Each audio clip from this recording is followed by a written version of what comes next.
May 17, 1943. Luftwaffe Intelligence Headquarters, Berlin, Germany. Oberst Heinrich von Schiller laid the reconnaissance photographs on the mahogany table and laughed. The afternoon sun through the tall windows caught his iron cross as he tapped the images with one manicured finger.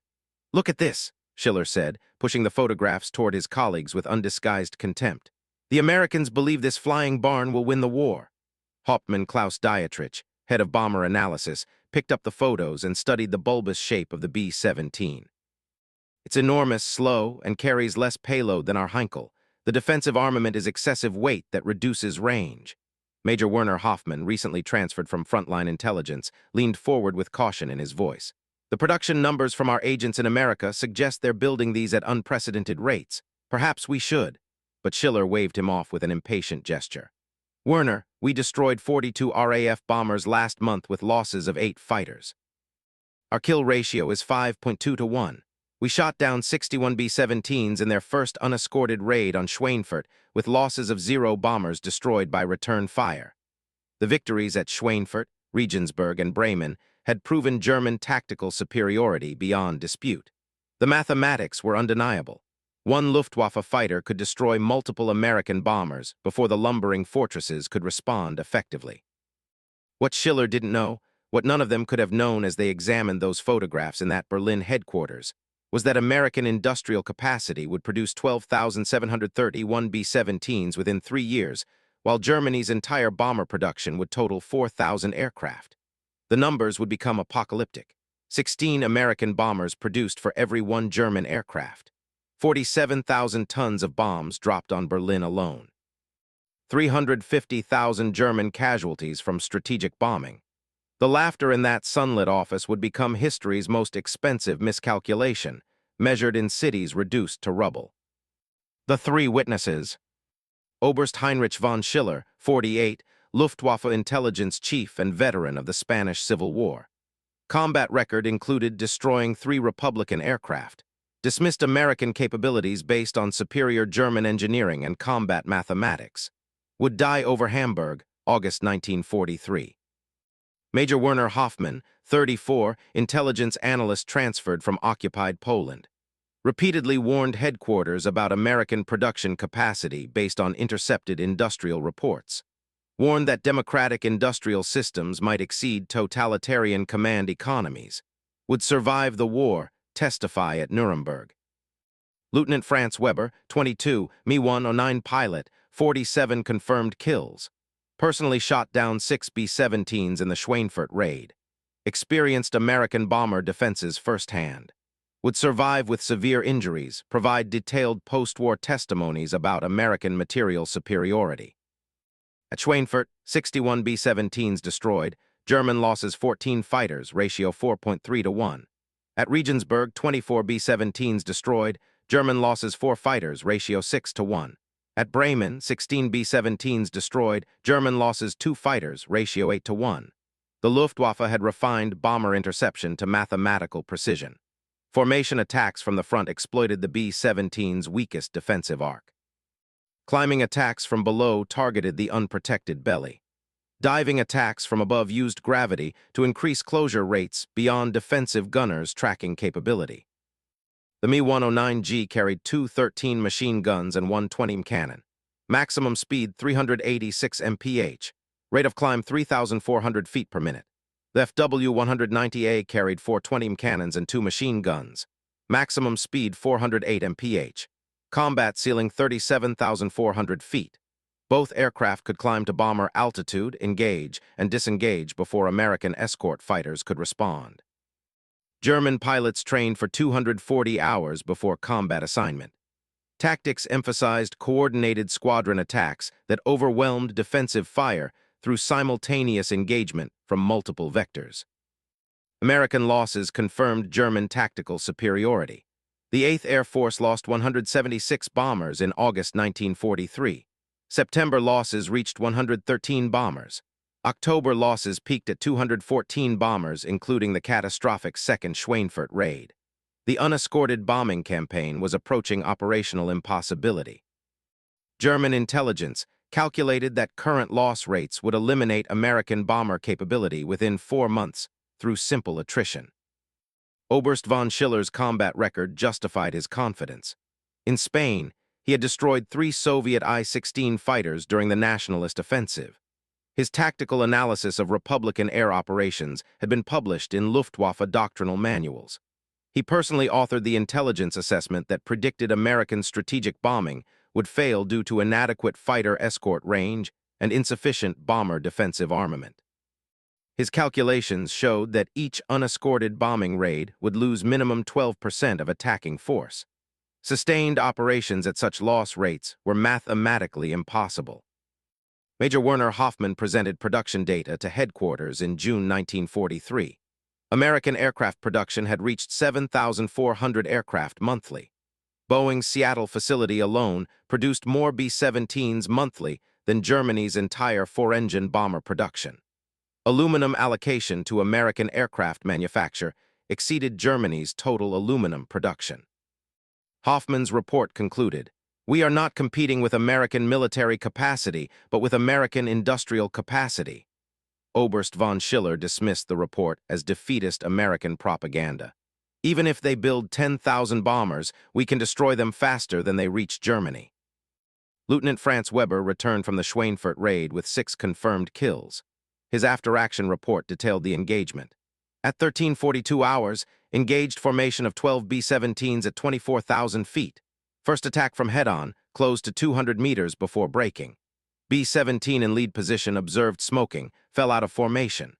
Second attack from below, raked belly of number 3 aircraft in formation, observed fire in number 3 engine. Aircraft fell away trailing smoke. Third attack from above on straggling aircraft already damaged. 20 rounds observed striking wing root. Aircraft exploded. Weber's gun camera footage confirmed each kill. His squadron destroyed 18 B-17s that day with losses of 2 fighters. The mathematics seemed irrefutable. Willow Run, Michigan, March 1942. Henry Ford II walked through the largest room under one roof in history and watched B-24 Liberators take shape every 63 minutes. The Willow Run facility measured 3,500,000 square feet. Every hour, another 4-engine bomber rolled toward completion. By 1944, this single facility would produce 1 B-24 every 58 minutes. In January 1942, America produced just 1,200 aircraft monthly. By December 1942, production reached 4,200 aircraft monthly. By July 1943, American aircraft production exceeded 7,500 monthly. By December 1943, single-month production reached 9,000 aircraft. This single month's production exceeded Germany's entire 1943 aircraft production of 25,000 aircraft. By mid-1944, Willow Run alone was producing more 4-engine bombers monthly than Germany's entire heavy bomber production for the entire war. This single facility was producing more combat aircraft than the entire German aviation industry. Rose Monroe, previously a waitress from Kentucky, now operated a rivet gun on the B-24 production line. She placed 3,000 rivets per shift. Each rivet secured aluminum panels that would carry 10 men into combat over Europe. Her single workstation produced more rivets daily than an entire Heinkel factory in Germany installed in a week. 8 hours into her shift, she had secured more structural connections than a German production team of 12 workers completed in 3 days. Her productivity wasn't exceptional. It was standard. 50,000 women worked at Willow Run. Each matched or exceeded her production rate. Rose Monroe produced more combat aircraft components in 1 month than Germany's entire female workforce allocated to aircraft production produced in 3 months. She personally represented more industrial capacity than an entire German factory district. James Collins from Detroit, Michigan, operated the aluminum forming press that stamped out B-24 wing ribs. His machine produced 48 wing ribs per hour. Each wing required 32 ribs. His single press produced enough ribs for 3 complete bomber wings every 2 hours. 1 shift's production from his press exceeded the entire monthly rib production of Messerschmitt's Augsburg facility. His single station's daily output exceeded entire enemy facility capacity by a factor of 12. The mathematics weren't close. They were overwhelming. Collins drank coffee from a ceramic mug and produced enough aluminum components in 8 hours to build 4 complete bomber wing assemblies. Germany's entire aluminum forming capacity across 6 factories produced enough components for 6 bomber wing assemblies daily. One American worker at one press exceeded the output of 6 entire German factories. Charles Wilson, $1-a-year man from General Motors, managed production logistics for Willow Run. His previous job involved coordinating automobile production across 14 states. He applied automobile assembly techniques to bomber production. The result was industrial capacity that exceeded military aviation production in human history. Under Wilson's management, Willow Run reduced B-24 production time from 300 work hours per aircraft to 18 work hours per aircraft. The facility employed 42,000 workers operating in 3 shifts. Production ran 24 hours daily. The factory consumed more electricity hourly than the city of Detroit. It received more aluminum monthly than Germany allocated to its entire aviation industry quarterly. Americans discarded 12,000 pounds of aluminum scrap daily at Willow Run. Germany allocated 8,000 pounds of aluminum monthly to its entire Mi-19 production program. The waste from one American facility's quality control exceeded 1 month's allocation to Germany's primary fighter program. Discarded material could have built 17 Mi-19 fighters. Instead, it went to recycling bins. The waste from single stamping operations exceeded Germany's entire weekly aluminum allocation for bomber production. Willow Run's aluminum scrap exceeded 400 tons monthly. Germany's entire bomber program received 250 tons monthly. American waste exceeded German allocation by 60%. Workers threw away rivets that failed quality inspection. Daily discarded rivets numbered 40,000 units. Germany rationed aircraft rivets by individual count to factory managers. German workers recycled bent rivets through reforming processes. American workers threw them in scrap bins without a second thought. The discarded rivets from one day's quality control exceeded Germany's entire rivet allocation to fighter production for 1 week. The cafeteria at Willow Run discarded more food daily than Berlin received in military rations weekly. Workers consumed 15,000 meals daily. Food waste exceeded 2,000 pounds daily. Germany allocated 1,200 pounds of meat weekly to fighter pilot rations across all bases. Willow Run's cafeteria threw away more protein in 1 day than the Luftwaffe allocated to its entire pilot corps in 1 week. The calories discarded from breakfast service exceeded the daily allocation to an entire Wehrmacht division. Aluminum shavings from machining operations totaled 8,000 pounds daily. This material could have built 4 complete Mi-19 airframes. Instead, it was swept up, melted down, and recycled. The metal wasted in producing precision tolerances exceeded Germany's entire spare parts production. 1 day's machining waste could have manufactured every replacement engine mount Germany produced in 1 month. Major Werner Hoffman received intelligence reports about Willow Run in April 1943. His analysis concluded, "Single American facility produces more aircraft monthly than our entire industry produces quarterly. This is not military production. This is industrial annihilation of our production capacity." He presented the analysis to Oberst von Schiller. Schiller studied the numbers and dismissed them. "Impossible. No facility could produce at such rates. This is American propaganda designed to demoralize our forces." June 13, 1943. Over Kiel, Germany, 1337 HOURS. Lieutenant Franz Weber was completing his routine patrol sector when he spotted them at 25,000 feet. 60 B-17s in combat box formation, no fighter escort visible. He radioed squadron leader and began his attack run. At 13:39 hours, diving from 28,000 feet, closure rate 450 mph, he opened fire at 400 meters. At 13:39 hours plus 18 seconds, his 20 rounds struck the lead B-17's number 2 engine. The engine caught fire. At 13:39 plus 31 seconds, the B-17's prop feathered, but the aircraft maintained formation. At 13:40 hours, Weber broke left and climbed for another pass. At 13:41 hours, second attack run, head-on approach, opened fire at 350 meters. 20 rounds observed striking the nose section. At 13:41 plus 12 seconds, nose glazing shattered, but defensive fire continued. At 13:41 plus 28 seconds, Weber broke right, avoided return fire. The B-17 maintained formation altitude and heading. At 13:42 hours, third attack from below, raked entire belly with sustained fire. At 13:42 plus 19 seconds, observed multiple strikes on fuselage. At 13:42 plus 33 seconds, broke attack, ammunition exhausted.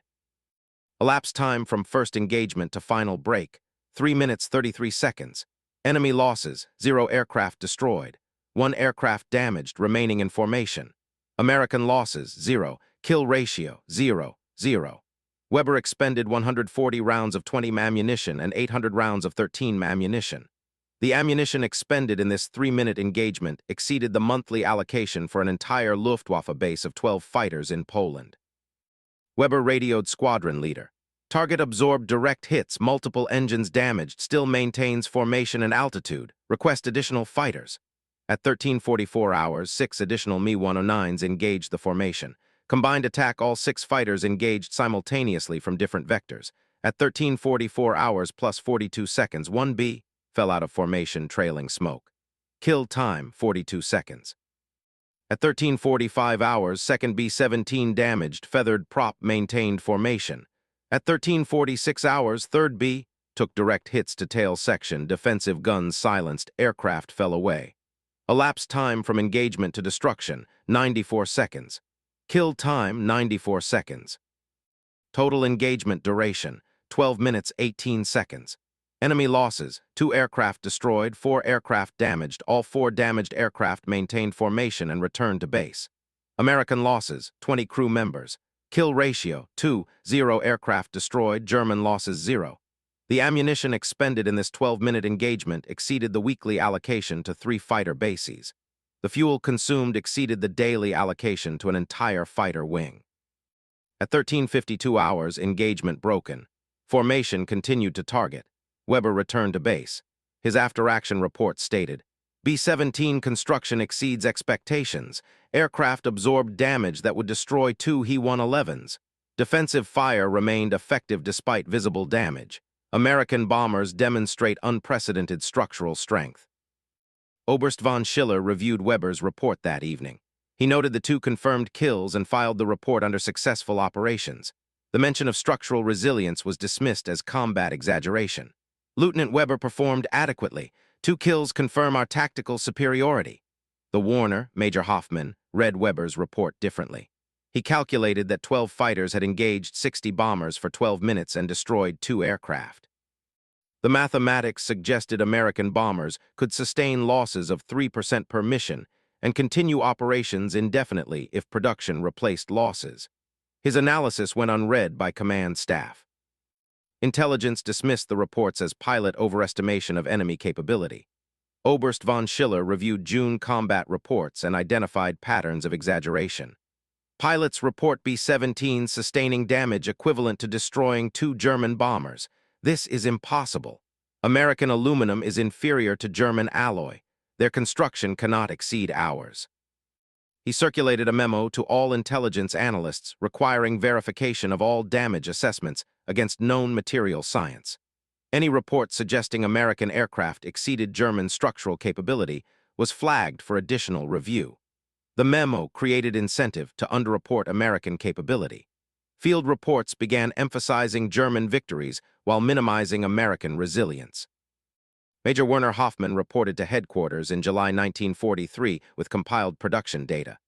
American B-17 production has reached 400 aircraft monthly from Boeing alone. Consolidated is producing 300 B-24s monthly. Combined production exceeds 700 four-engine bombers monthly. Current Luftwaffe kill rates would need to destroy 200 bombers monthly to achieve parity. We are destroying 60 monthly. The mathematics indicate we cannot achieve attrition rates necessary to halt American bombing operations. Hoffman included photographic intelligence from agents in America. The photographs showed production lines, worker counts, and material stockpiles. His report concluded, "We are not fighting American military but American industry. Their production exceeds our destruction capability by factor of 3. American production July 1943, 7,200 aircraft monthly. German production July 1943, 2,200 aircraft monthly. A single American facility, Willow Run, exceeded 300 B-24s monthly. Entire German bomber production, 180 aircraft monthly. American heavy bomber production alone exceeded total German aircraft production. American aluminum production 1943, 920,000 tons annually. German aluminum production 1943, 250,000 tons annually.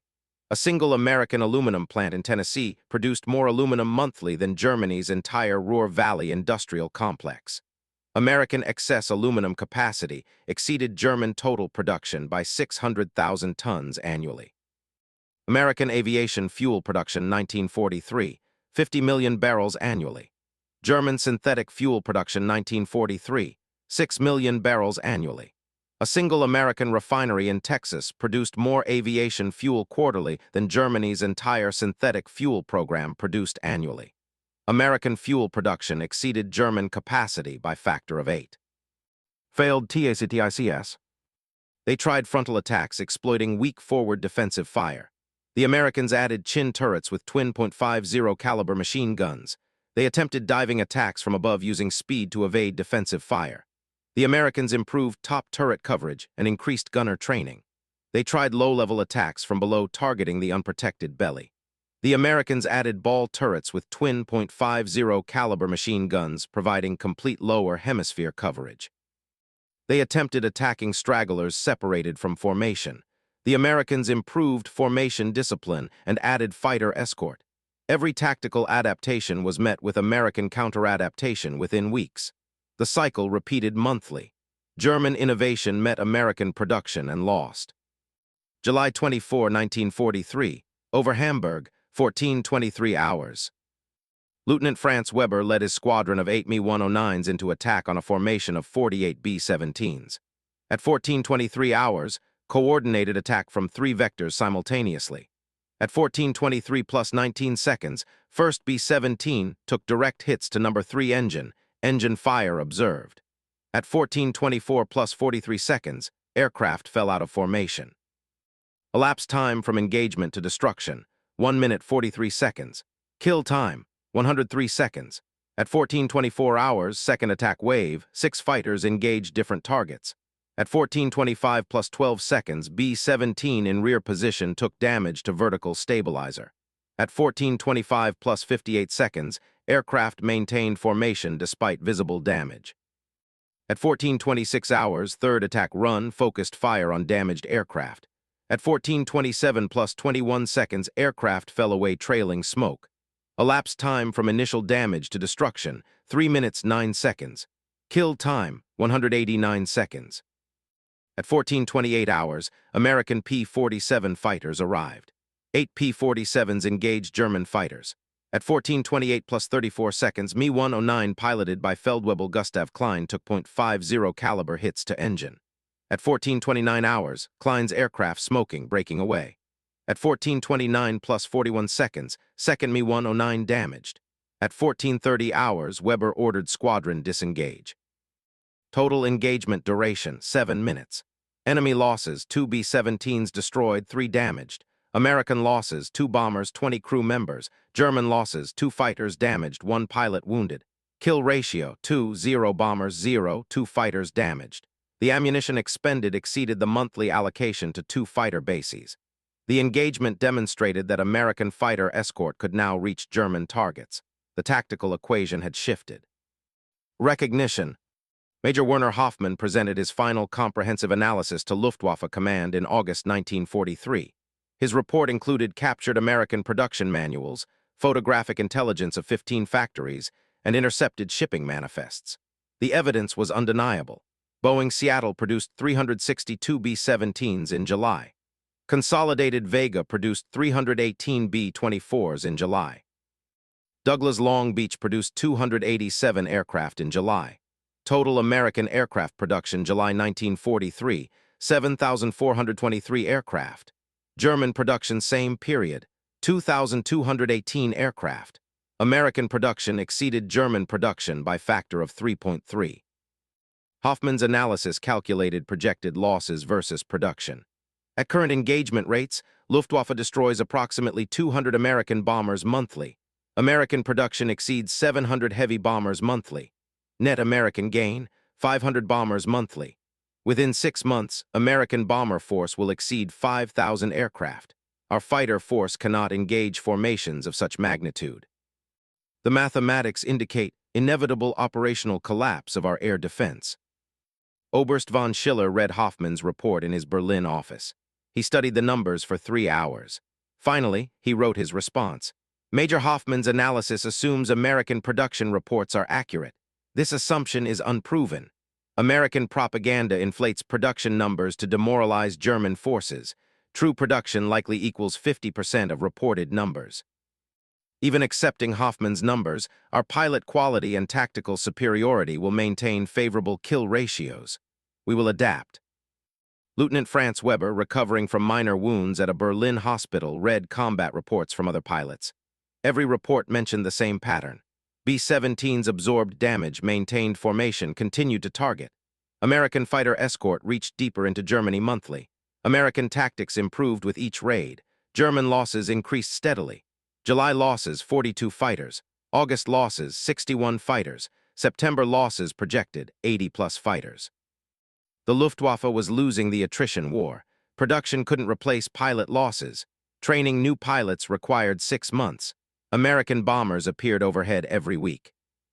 Ford Rouge Plant, Detroit, Michigan, August 1943. At Ford Rouge, the steel mill produced 1,500 tons of steel daily.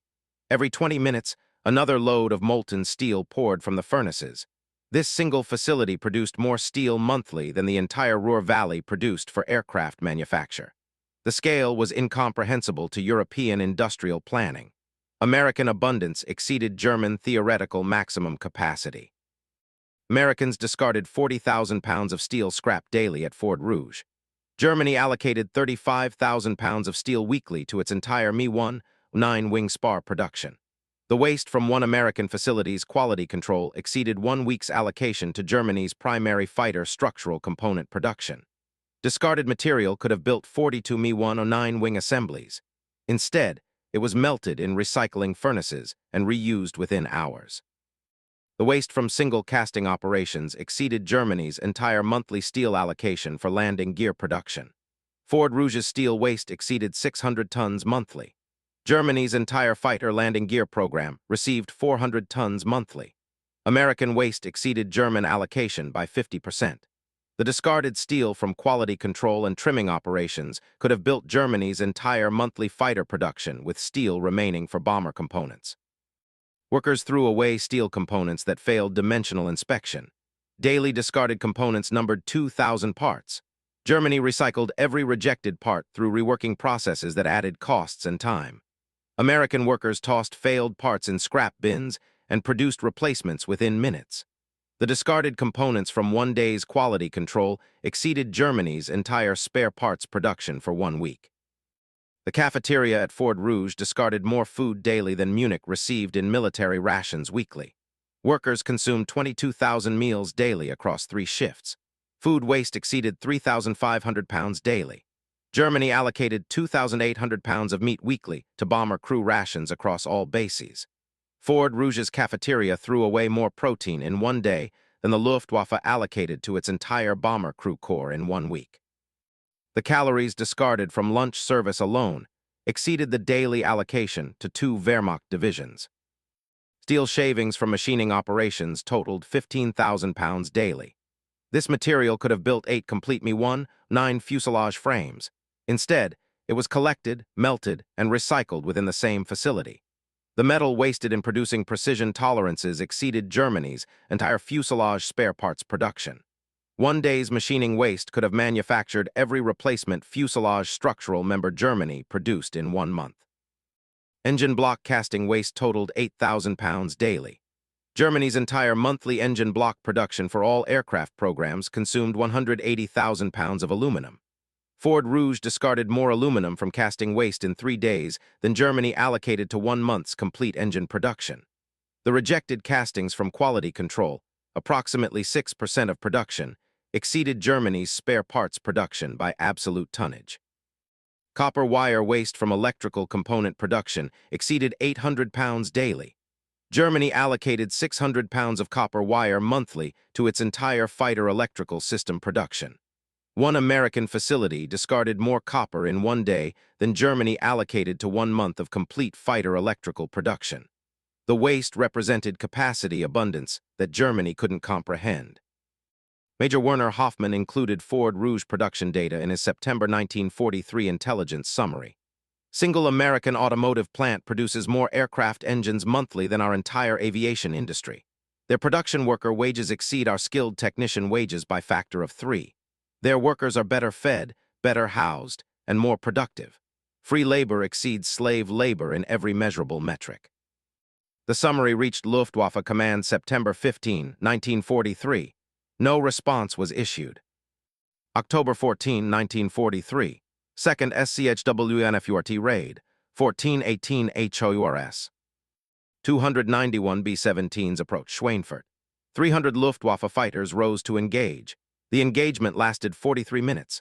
At 1418 hours, first contact at 27,000 feet over German border. At 1419 hours, coordinated attacks from 6 squadrons simultaneously. At 1419 plus 38 seconds, first B, destroyed. Kill time, 38 seconds. At 1420 hours, 3 more B-17s fell from formation. At 1420 plus 52 seconds, 2 additional destroyed. Kill time per aircraft averaged 43 seconds. At 1422 hours, 12 B-17s destroyed, formation continued toward target. At 1428 hours, second wave of German fighters engaged. At 1428 plus 29 seconds, 4 B-17s destroyed in coordinated attack. At 1429 hours, 6 more damaged. At 1430 hours, formation reached initial point for bombing run. At 1431 hours through 1434 hours, German fighters unable to press attacks during bombing run due to flak danger. At 1435 hours, German fighters resumed attacks as B-17s turned for home. At 1436 plus 15 seconds, 5 B-17s destroyed. At 1437 hours, 4 more fell from formation. At 1440 hours, sustained attacks continued. At 1445 hours, Oberst Heinrich von Schiller, flying with a fighter squadron as observer, engaged B-17 formation from head-on position. At 1445 plus 18 seconds, his 20 rounds struck a B-17's number 1 engine. At 1445 plus 34 seconds, engine fire observed. At 1446 hours, Schiller broke right to avoid collision. At 1446 plus 12 seconds, American .50 caliber rounds struck Schiller's aircraft. At 1446 plus 19 seconds, Schiller's engine hit. At 1446 plus 27 seconds, fire observed in engine compartment. At 1446 plus 39 seconds, Schiller's aircraft began losing altitude. At 1447 plus 8 seconds, aircraft entered uncontrolled descent. Elapsed time from engagement to death, 2 minutes 8 seconds. Kill time, 128 seconds. Oberst Heinrich von Schiller, the man who dismissed American industrial capacity as propaganda, who calculated that German tactical superiority would overcome American production, died in flames over the target he predicted they could not effectively bomb. His last radio transmission: aircraft hit losing control. No further communication received. Total engagement duration, 43 minutes. Enemy losses, 60 B-17s destroyed, 17 damaged beyond repair. American losses, 594 crew members killed or captured, 77 destroyed aircraft including those that crashed attempting to return. German losses, 38 fighters destroyed, 31 pilots killed including 1 intelligence colonel. Kill ratio, 77-38, approximately 2-1. The ammunition expended in this 43-minute engagement exceeded the monthly allocation for the entire Luftwaffe fighter force in France. The fuel consumed exceeded the weekly allocation to all fighter bases in Germany. This wasn't combat, this was systematic annihilation. Both sides bled, but only one side could replace losses within a week. America lost 77 bombers October 14, 1943. American production October 1943, 774 heavy bombers. Net gain, 697 bombers. Germany destroyed 60 B-17s in combat. America produced 11 replacements for every loss before the crews were buried. The mathematics had become apocalyptic. November 1945, Nuremberg War CRIMES Interrogation Center. Major Werner Hoffmann, now a prisoner awaiting trial, sat across from American interrogators and provided testimony. His words were recorded, translated, and filed as evidence of German military capacity assessment. We were not defeated by better soldiers, but by better factories. Boeing Seattle produced more aircraft monthly than our entire industry produced quarterly. A single American factory produced more combat aircraft than our complete production across all occupied territories. Willow Run alone exceeded our four-engine bomber production for the entire war. The numbers were not close. They were catastrophic. We brought slide rules to a computing revolution. We calculated victory using mathematics of 1939 industrial capacity. America rewrote mathematics of production itself. Hoffman continued, our intelligence accurately assessed American industrial potential in 1942. Every report we filed was correct. The projections were conservative. American production exceeded our highest estimates. A single American aluminum plant produced more material monthly than our entire aluminum industry. One automotive plant converted to aircraft production exceeded our aviation industry. The scale was incomprehensible. We assumed American reports were propaganda. They were understatements. German workers labored 12-hour shifts 7 days weekly. American workers labored 8-hour shifts 5 days weekly and still exceeded our production by factor of 5. Their productivity per worker hour was 3 times ours. Their waste exceeded our production. They discarded more aluminum scrap than we allocated to entire programs. Their quality control rejected more components than we produced. Abundance defeated efficiency. Volume overwhelmed precision. Lieutenant Franz Weber, recovered from severe burns received in 1944, provided testimony from a British hospital. His statement was recorded by American intelligence officers. I saw our best pilots die in aircraft they could not replace, fighting enemies who returned in greater numbers each week. The Americans brought 12 bombers for everyone we destroyed. They brought 4 replacement crews for every crew we killed. The mathematics were inevitable. I shot down 47 aircraft in 3 years. America produced 47 aircraft in 12 hours. We fought mathematics, and mathematics cannot be defeated by courage. We were not defeated by superior pilots or tactics. We were defeated by production capacity, so vast it rendered skill irrelevant. An excellent German pilot might destroy 5 American bombers before dying. America produced 20 replacements before the funeral. A mediocre American crew flying their first mission had access to more ammunition, more fuel, and better equipment than our best pilots flying their 100th mission. Their excess capacity exceeded our maximum effort. They could lose 200 aircraft in 1 day and return in greater strength 3 days later. We lost 38 fighters at Schweinfurt, 1/3 of our engaged force, and required 2 months to replace aircraft and 3 months to replace pilots. America lost 77 bombers, 1/4 of their force, and replaced them within 1 week. The replacement crews had more training hours than our veterans.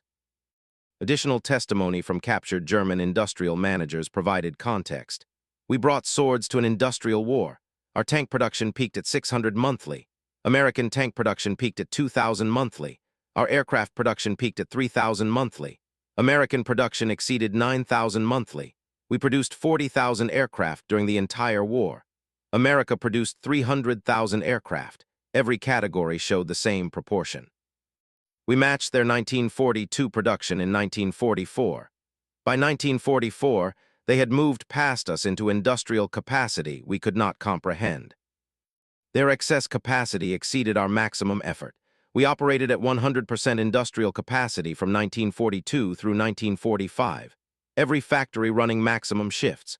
Every resource allocated to war production. We achieved our theoretical maximum. America operated at 60% industrial capacity and still exceeded our output by factor of 4. They had spare capacity. They could have doubled production without strain. We were maximizing every resource, while they were casually exceeding our maximum with their ordinary effort. They could lose 50% of their production and still exceed ours. We couldn't lose 10% without catastrophic shortage. Their resilience exceeded our capability. 1 American factory equaled our entire industrial base. 10 American factories exceeded our theoretical maximum by factor of 8. American production 1943-1945, 300,000 aircraft total. German production same period, 89,000 aircraft total. Single American factory, Willow Run, 8,685 B-24 bombers total. Entire German 4-engine bomber production, 6,000 aircraft total. One American facility exceeded entire German heavy bomber program by 2,685 aircraft. American aluminum production 1943-1945, 2.8 million tons total. German aluminum production same period, 750,000 tons total. Single American plant, Alcoa, Tennessee, 180,000 tons annually. Entire German Ruhr Valley production, 200,000 tons annually. One American plant nearly equaled entire German industrial heartland production. The B-17 that absorbed 600 holes and landed proved that democratic industrial abundance could engineer resilience into every rivet. Free workers building aircraft for survival produced quality that slave labor could never match. Democratic cooperation between management and unions exceeded totalitarian command economy efficiency. Industrial abundance buried ideological superiority under millions of tons of aircraft, tanks, ships, ammunition, and material wealth, so vast it redefined warfare. Boeing Seattle, Willow Run, Ford Rouge, Consolidated Vega, Douglas Long Beach. These names represented more military power than panzer divisions or U-boat wolf packs. American factories became more decisive than German generals. Production exceeded strategy. Volume defeated tactics. Abundance overwhelmed efficiency. The B-17 proved that you could build toughness into aluminum if you had enough aluminum to waste on making it tough. German efficiency calculated minimum material for maximum strength. American abundance used maximum material for overwhelming strength. When both aircraft took damage, efficiency shattered while abundance endured. Free people working 8-hour shifts with weekends off outproduced enslaved peoples working 12-hour shifts 7 days weekly. Democracy proved more efficient than tyranny. Cooperation exceeded coercion. The mathematics demonstrated that free societies possessed inherent productive advantages that authoritarian regimes could never match. American workers earned more, ate better, lived better, and still exceeded German productivity by factor of 3 per worker hour. Freedom was efficient. Slavery was wasteful. May 17, 1943. Oberst Heinrich von Schiller had laughed at photographs of B-17s and calculated that German tactical superiority would overcome American industrial capacity. October 14, 1943. His aircraft fell in flames over Schweinfurt while B-17s continued to target. Their mockery became history's most catastrophic miscalculation. The laughter in that Berlin office cost 300,000 German civilian lives in bombing raids, cost Germany the war, and proved that dismissing democratic industrial capacity, because democracies prefer peace, invites annihilation. The lesson remains: dismissing democratic nations as weak because they prefer peace, or underestimating free people's productive capacity because they value individual rights over state power, invites catastrophic miscalculation. Free peoples building for survival will always exceed enslaved peoples building for conquest. The mathematics are eternal. Democracy's productive capacity, once fully mobilized, exceeds authoritarian efficiency by factors that render tactical superiority irrelevant. The B-17 that took 600 holes and flew again tomorrow proved the lesson. Industrial abundance defeats military efficiency. Production overwhelms tactics. Democracy, fully committed, cannot be defeated by tyranny. The mathematics remain undeniable. The lesson costs approximately $877 billion to remember annually. That number represents America's defense budget. The mathematics remain identical to 1943. Democratic industrial capacity, once mobilized, exceeds authoritarian production by factors that render tactical advantages irrelevant. The lesson was taught at Schweinfurt, proven at Normandy, demonstrated at Berlin. Yet every generation produces leaders who dismiss democratic industrial capacity as weakness, who mistake patience for inability, who confuse preference for peace with incapacity for war. Modern analysis suggests 3 nations currently risk repeating Oberst von Schiller's fatal miscalculation. Each possesses formidable military capability. Each demonstrates tactical sophistication. Each appears to discount American industrial capacity based on current production rates rather than surge capacity. The mathematics from 1943 remain instructive. American GDP 2025, $27.4 trillion. Second-place economy, $17.9 trillion. American GDP exceeds the combined total of the next 3 economies. Single state of California, $3.9 trillion GDP, larger than entire nations, ranked fourth globally. Texas, $2.4 trillion, exceeds most G20 nations. New York, $2.1 trillion, larger than Canada's entire economy. 3 American states possess greater economic capacity than most nations' complete industrial base. American manufacturing output 2025, $2.5 trillion annually. This represents 11% of GDP operating in peacetime configuration. World War II conversion achieved 40% of GDP directed to war production. Mathematical extrapolation suggests American manufacturing could surge to $9 trillion annually if converted to wartime production using 1943 conversion rates.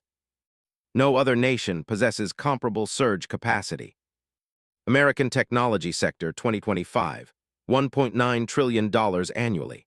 Alphabet, Amazon, Apple, Meta, Microsoft combined market capitalization, $11.4 trillion. This exceeds entire GDP of all nations except America and China. Single technology company Apple possesses greater financial resources than 96% of world nations. American technology infrastructure enables precision manufacturing impossible in 1943. Computer-aided design, automated production, artificial intelligence optimization. These capabilities would increase 1943 production rates by estimated factor of 12. American aviation production capacity 2025. Commercial aircraft production 800 units annually. Defense aircraft production 184 units annually. Total 984 aircraft. This represents peacetime production. Willow Run conversion timeline from automobile to bomber production, 9 months. Modern conversion automobile to military production estimated timeline, 6 months using contemporary automation. American automobile production 2025, 10.6 million vehicles annually. Mathematical conversion at 1943 rates suggests potential military aircraft production exceeding 140,000 annually if industry converted to wartime production. American shipbuilding 2025, commercial construction 500,000 tons annually. Military construction 180,000 tons annually. World War II peak production 19 million tons annually. Modern shipyards operate at approximately 3.5% of World War II capacity. Surge capacity analysis suggests American shipbuilding could reach 8 million tons annually within 18 months of wartime conversion. No other nation demonstrated comparable surge capacity in modern era. American steel production 2025, 80 million tons annually. China, 1 billion tons annually. This comparison appears to favor China decisively. However, American production operates at 68% capacity utilization. Full capacity, 118 million tons annually. World War II conversion added capacity through rapid construction of new mills. Modern analysis suggests American steel production could reach 200 million tons annually within 2 years of wartime mobilization through capacity expansion and efficiency improvements. China operates at 82% capacity with limited surge potential. American aluminum production 2025, 800,000 tons annually. World War II peak, 920,000 tons annually. Modern production operates below World War II levels despite population increase from 135 million to 340 million. This suggests massive unutilized capacity. Economic analysis indicates American aluminum production could surge to 3 million tons annually within 18 months, using modern efficiency improvements applied to 1943 surge methodology. American chemical industry 2025, $553 billion annually. This sector produces explosives, propellants, synthetic materials, pharmaceuticals, and specialty chemicals. No comparison exists historically. Modern chemical production capacity exceeds 1943 capacity by factor of 40 when adjusted for population. Surge capacity for explosives production estimated at 800% of current output based on existing facility conversion potential.